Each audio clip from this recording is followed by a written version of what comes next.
Pagi-pagi sekali, Dika mengemas barang-barangnya. Ia berniat pulang ke Garut, meninggalkan kos, kuliah, bahkan Bandung sekalipun. Tapi saat ia sampai di depan gerbang kos, langkahnya terhenti. Jalan keluar tertutup kabut. Bukan kabut biasa, kabut itu kelabu, menggulung pelan, dan setiap Dika melangkah ke dalamnya, dunia berubah sunyi total. Tak ada suara kendaraan, tak ada suara burung, bahkan langkah kakinya sendiri terasa tak bersuara. Ia mundur, kembali ke dalam. Saat ia menoleh ke belakang, kosnya sudah berubah. Dinding-dinding yang semula putih, kini dipenuhi tulisan-tulisan merah. Jangan lari, kamu sudah dipilih. Satu mangkok, satu jiwa. Dika panik. Ia memanggil teman sekos. Tapi semua kamar terkunci, sunyi. Seolah semua orang menghilang dari dunia. Di tengah ketakutan, ia terduduk di ruang tamu kos. Mencoba menelepon orang tuanya. Tak ada sinyal. Tiba-tiba, dari dapur terdengar suara air mendidih. Pelan, berulang, seperti suara panci sedang memasak. Dengan gemetar, Dika berjalan menuju dapur. Asap tipis menyelimuti ruangan. Di atas kompor, ada panci besar yang mendidih sendiri tanpa ada yang menyalakan api. Dan di dalam panci itu ada tangan manusia. Tangan itu masih utuh, dengan cincin di jarinya. Cincin itu milik Dira, teman sekos Dika yang beberapa hari lalu pamit keluar kota. Dika langsung muntah. Tiba-tiba, suara ketukan terdengar dari arah jendela belakang dapur. 3 kali, perlahan, tok, tok, tok. Dika memberanikan diri mengintip, namun yang ia lihat membuat napasnya nyaris berhenti. Satu persatu, penghuni kos berdiri diam di halaman belakang. Semua menatap kosong. Tubuh mereka kaku seperti mayat hidup, dan wajah mereka seperti dikuliti. Di tengah-tengah barisan itu, berdiri Bu Oda, kali ini mengenakan kain putih lusuh penuh darah. Di tangannya, ia menggenggam mangkok tanah liat. Kang Dika, giliranmu masak. Ya, saat Dika menutup jendela dengan panik, ia menoleh ke belakang dan mendapati panci mendidih kini ada di atas meja ruang tengah bersama sepiring sambal, kerupuk, dan mangkok yang baru saja kosong. Di bawah mangkok itu tertulis, jiwa ke-39 sudah matang.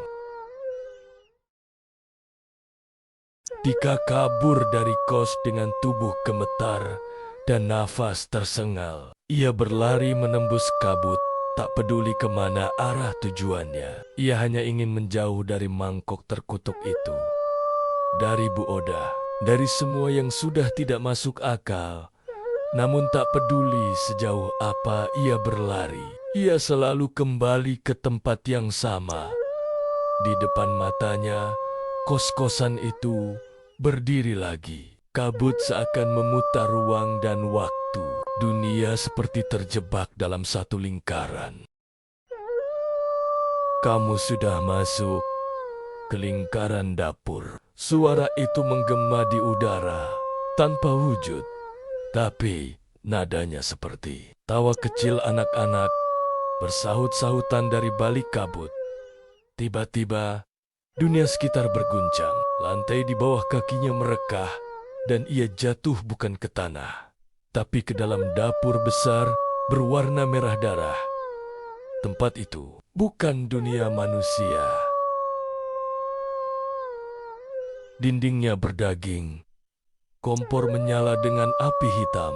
Udara dipenuhi bau amis dan asap pekat. Di sekelilingnya, ratusan mangkok tanah liat tersusun rapi di rak. masing-masing dengan nama-nama manusia yang dicoret satu persatu. Dan di tengah dapur itu, berdiri sosok tinggi mengenakan topeng kepala kambing. Tangan kirinya menggenggam centong besar, sementara tangan kanannya mengaduk panci berisi tubuh manusia yang masih menjerit dalam rebusan. Siapapun yang makan akan terikat, tapi yang menolak jadi bahan, yang tahu harus jadi penerus. Sosok itu yang Dika tahu bukan manusia menatapnya. Kamu sudah memakan, kamu sudah melihat, kamu penerusnya. Dari langit-langit daging yang berdenyut, muncullah 3 sosok kanek-kenak tanpa mata, memegang kain putih dan membawa mangkok baru. Mereka mendekat, dan salah satunya memanggil lirih, "Kang Dika, kami lapar, masakan kami, temanmu." Dika berteriak, menolak, melawan, tapi tubuhnya mendadak lumpuh. Di depan matanya muncul teman-teman sekosnya yang telah hilang satu persatu. Dira, Galih, Vina, semua kini duduk bersila dalam lingkaran. Tubuh mereka hancur, wajah kosong, tapi mereka tersenyum. "Ayo, masak bareng kami." Saat Dika mencoba melarikan diri, ia kembali jatuh ke ruang gelap dan terbangun di ranjang kosnya. Ia terengah, berkeringat, tapi semuanya tampak normal. Kamar seperti biasa, tak ada suara, tak ada kabut, seolah hanya mimpi buruk. Namun, saat ia menoleh ke meja kecil di samping kasurnya, mangkok tanah liat itu sudah di sana, masih hangat, dan di dalamnya ada potongan lidah dengan secari kertas kecil bertuliskan, "Jiwa ke-40 diri sendiri." Pagi harinya, Dika merasa tubuhnya bukan miliknya lagi.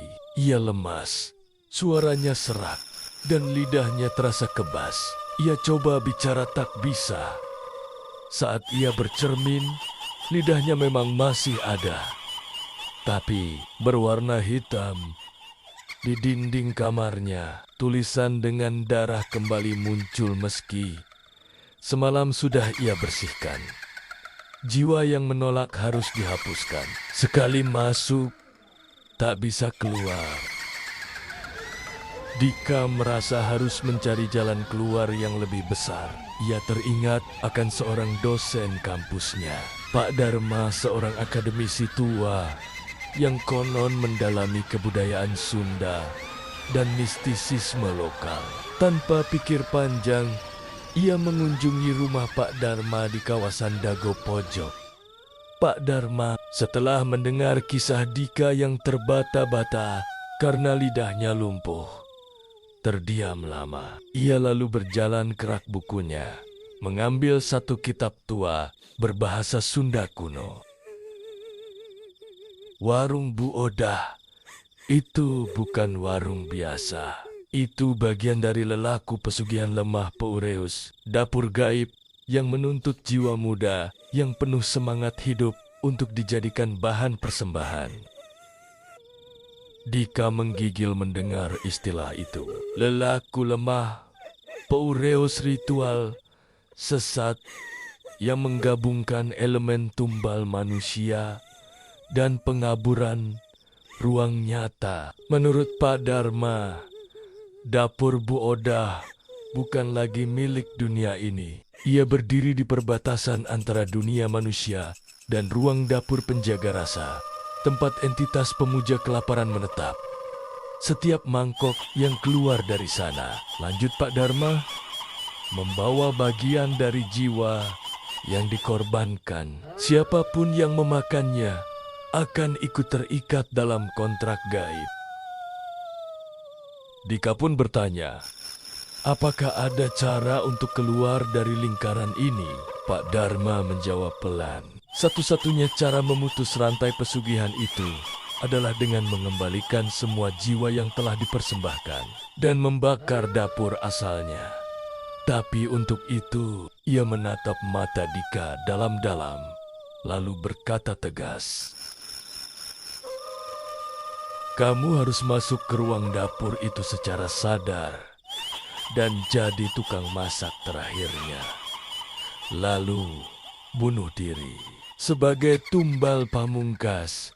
Kalau tidak, warung itu akan terus mencari korban." Dika terdiam. Di luar rumah, angin tiba-tiba berembus kencang. Pohon bambu berderit. Burung gagak melintas rendah. Dan dari kejauhan, Dika melihat seseorang berdiri di ujung jalan. Bu Odah, ia berdiri diam, mengenakan pakaian serba merah. Matanya menatap langsung ke arah jendela Pak Dharma, dan dari balik bibirnya yang kering terbentuk senyum menyeringai.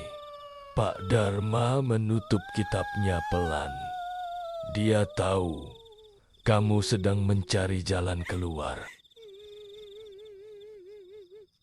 Setelah malam panjang di rumah Pak Dharma, Dika memutuskan satu hal. Ia tak akan jadi tukang masak terakhir. Ia akan menghancurkan warung itu, menghapus jejaknya, dan menyelamatkan jiwa-jiwa yang sudah terikat di dalamnya, termasuk jiwanya sendiri sebelum pulang. Pak Dharma menyerahkan sebuah benda pusaka. Sendok kayu tua berukir mantra. Sendok itu konon berasal dari zaman Mataram kuno, digunakan untuk membatalkan rasa gaib pada sesaji terkutuk. Masuklah ke dapur Bu Odah saat jam mati antara jam 2:33 dan jam 2:39. Itu satu-satunya waktu ruang mereka melemah. Pesan Pak Dharma.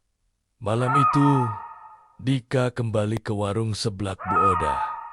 Namun kali ini, ia tak masuk lewat pintu utama. Ia menyusup dari belakang, menunggu hingga jam menunjukkan 02,33. Begitu ia membuka pintu rahasia di belakang warung, ia langsung tersedot ke dalam dapur dunia lain.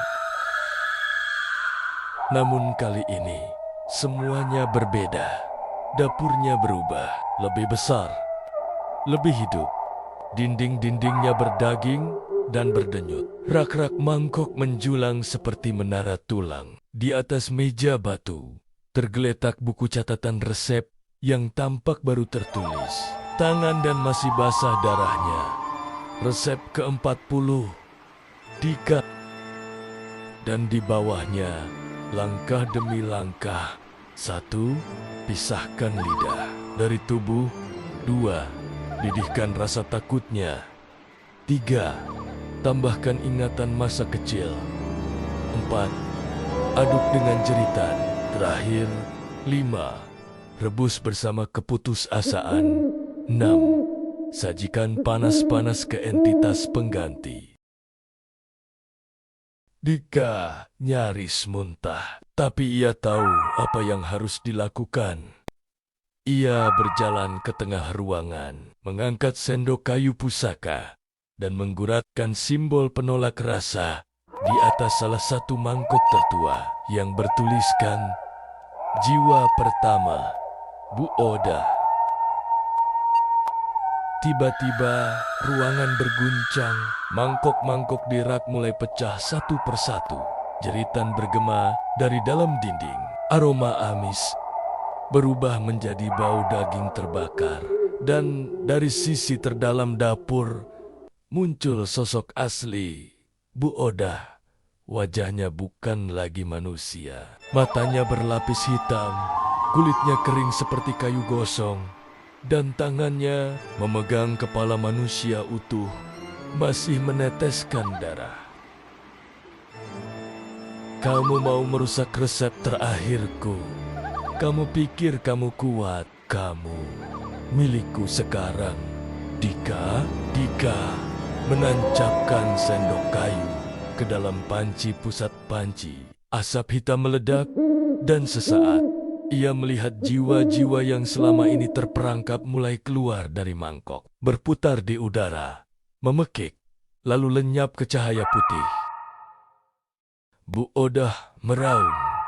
Tubuhnya terbakar perlahan. Dapur itu mulai runtuh, seperti dimakan dari dalam. Segalanya berguncang hebat, dan Dika merasakan tubuhnya ikut ditarik masuk ke dalam panci yang kini berubah menjadi pusaran api.